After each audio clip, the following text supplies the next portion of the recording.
926, and some of the log jam is somewhat broken at this point. Although it's still going to be a slow slog.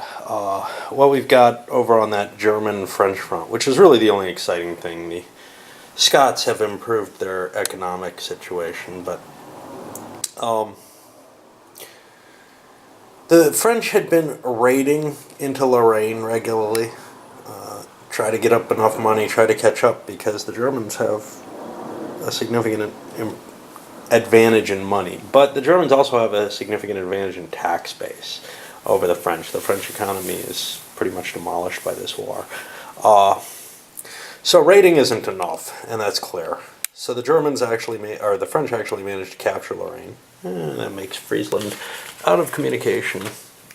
I believe 1, 2, 3, yeah. So they're going to start trying to bite pieces off, but they have so little money that they have to do raiding in order to fund their operations. So then they move down to raiding Swabia. And, slowly Germany is going to fall to this. Now, as long as they leave Ireland or Scotland alone, the Scots are going to gain territories on them that they may never be able to get back. And that's very painful, but Scotland is not a worldwide threat to France. They've got enough problems with they've got a good leader, though. That's one more likely to be able to take the war.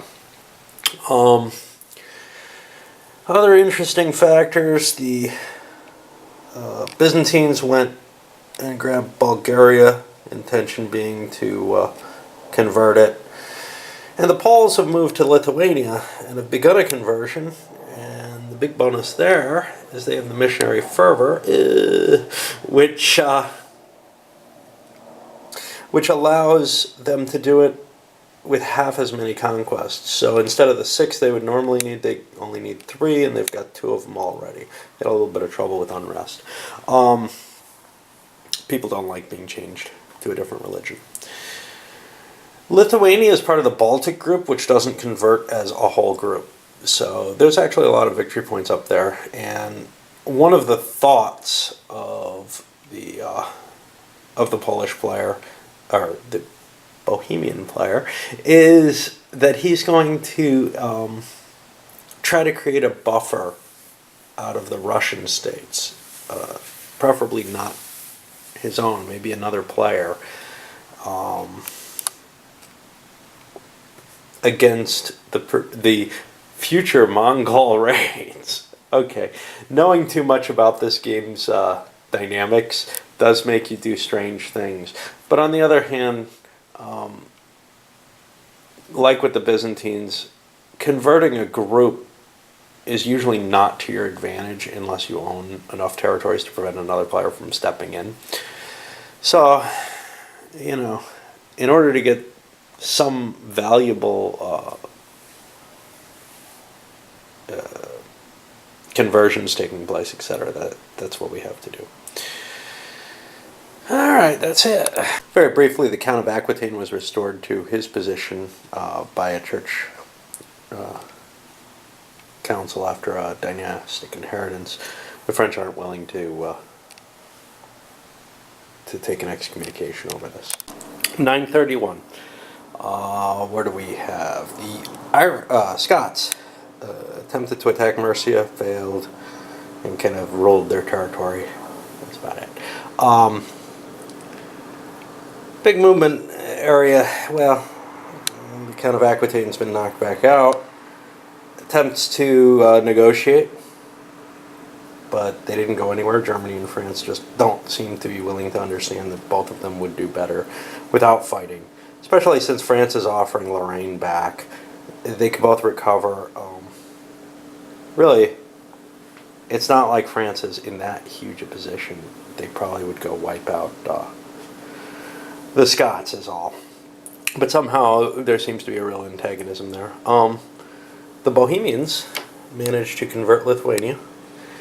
However, their big military leader died. Now they got a god of administration, which means that they should have a pretty wealthy territory by the end of his reign, one would hope.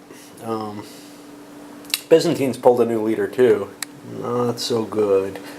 Not sure what I'm going to concentrate with that. Probably just trying to hold the empire together, maybe do some diplomacy, but diplomacy doesn't tend to be very valuable. 936, and the Germans got what they desired. Let's see what we can look at about this. Well, first of all, the Scots came down and finally took Mercia. They don't have claim to it yet. They tried to do diplomacy on it. The Count Aquitaine failed. Sat on 4 cards. He's out of money and out of hope. Byzantines, they have a particularly, yeah, we already discussed that. They grabbed Armenia. Other than that, there's not much. The Bohemians drew a leader draws airless card, but only the combat stature dropped by 1 point. Not much happened in the world, so I'm kind of writing this off as the leader was found to be a bastard. He lost his extra money sources. That's the big effect of it. And some combat ability, which could be seen by being disliked by the nobility for the revelation. So what happened between Germany and France? Well, the French made a couple of attempts to conquer Swabia. The Germans used their cash to defeat those attempts, and now the Germans are actually pretty low on money too. But at the end of that, the leader died over in France, and now we've got a nicely balanced leader at 255, a good administration, good diplomacy, horrible, not horrible, bad military. Maybe he can bring the country back into shape, but he certainly can't press. There's no way that this leader can take out Germany, is kind of the point. And as long as he's got 3 enemies, in the sense of Germany, Aquitaine, which doesn't really count, but he may not be able to squish it as easily, and of course the Scots,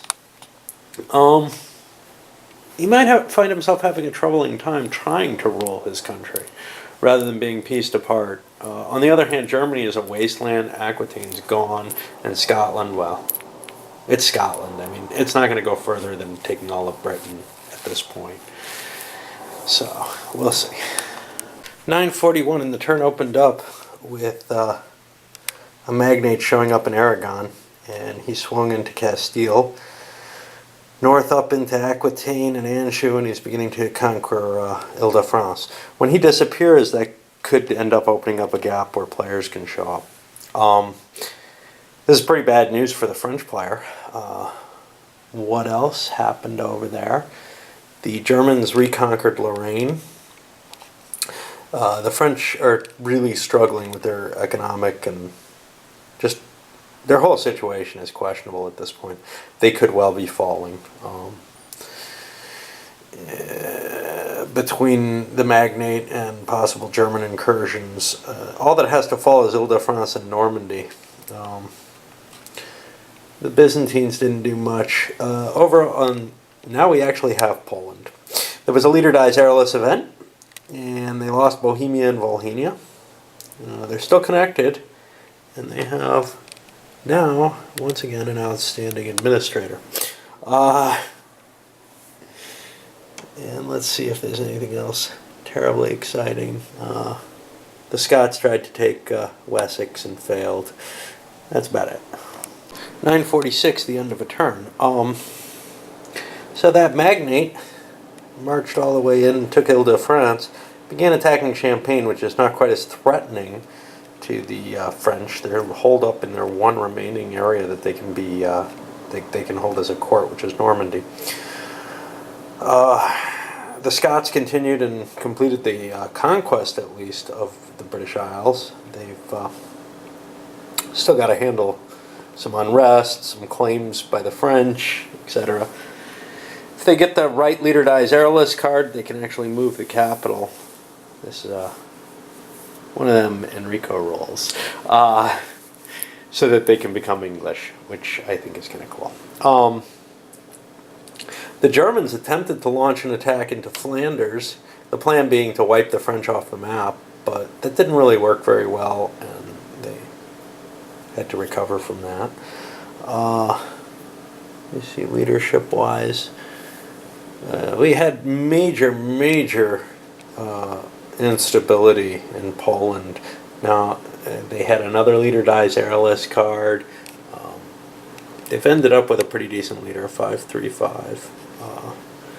And they went and took Volhynia and claimed to it. And they lost Kiev, and they're trying to basically reestablish what they had before, as well as the claims to it. They didn't have the sanction for what they owned.